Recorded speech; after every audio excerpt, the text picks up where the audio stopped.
أهلا بيكم. ليه الناس بتشتري؟ إنك تهتم بتطوير جودة منتجاتك وتركز في الأنشطة التسويقية على المميزات اللي بيقدمها المنتج حلو، بس عارف إيه الأحلى؟ إنك تدعم جودة منتجاتك بحاجات تانية تخلي الناس تشتريها، زي مثلا المشاعر. ما تفهمنيش صح، تعال أقول لك مثال. خلينا نتكلم عن عربيات فولفو.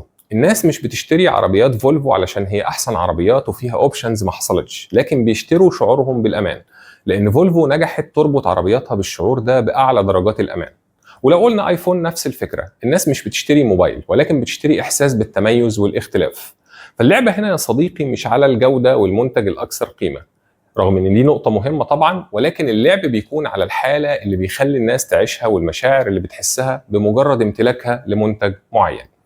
الشطاره بقى هنا يا صديقي ان كل براند يعرف يعمل ده، ويبذل كل جهوده التسويقيه ان هو ياكد عليه في كل رساله بيقدمها للجمهور علشان ان هو يصدقها.